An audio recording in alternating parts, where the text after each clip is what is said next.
looking down at your gear stick. To move any of the gears, you obviously put your foot on the brake, and then you just literally grab hold of the handle and move it back. Now if you move it back into reverse, you'll get this screen come up, so you get your 360 degrees above the car, and then you've got your rear screen, so the red markers would be about 18 inches behind, the ambers about 3 feet, and the yellow would be about 6 feet. But you also have the option by touching the screen there to see what's down the right hand side of the car from the wing mirror cam, also down the left hand side of the car with the camera, and then you've got 2 different rear screens as well if you want the full camera or you just want a split. So that's all when you come back to reverse, neutral, drive obviously. Now if you want to go into manual, click it across to M. We've now got a number 1 appeared at the bottom of the screen there, and we can change gear manually. Just change the second gear by using that plus or minus button on the side there. So that's all you would use to change gear. I'll go back into park, and then we have a W and S here. This is winter and standard.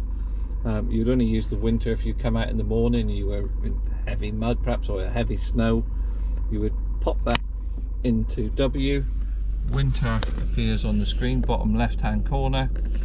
You would then come down into manual gears, select second. That gives you maximum pull away capability of the car. It's not something you would drive along in, but that's what you would use for that. And then behind here we have our handbrake, so always foot on the brake, push down to take it off, and you'll see on the screen when I put it back on again, a little red light comes on. When I take it off, it's gone down. And on the other side to that, we've got the auto vehicle hold.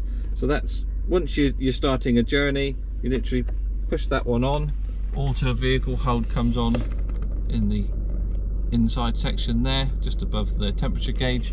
So when you're driving and you come up to a set of a junction, you don't have to stop, put the handbrake on or take it into neutral. You just literally put your foot on the brake. That will change to green. You can take your foot off and just sit and wait, and as soon as you go to accelerate, it will pull away again. And then inside here we have your 4-wheel drive. So you would go into neutral, you're in 2-wheel drive, you turn it to 4-wheel, you keep your foot on the brake while it's doing it, and 4-wheel high has now come up on the screen, and then turn it again, it's flashing, it's now, you'll hear it clunk in, and it's now engaged the low 4-wheel drive.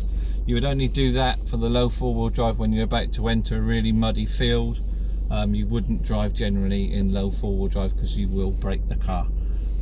So the reverse to set it out, so if you've come out your muddy field, you're literally on the exit onto the road, you would put your foot on the brake, make sure you're in neutral and level ground, turn that knob to 4-wheel high.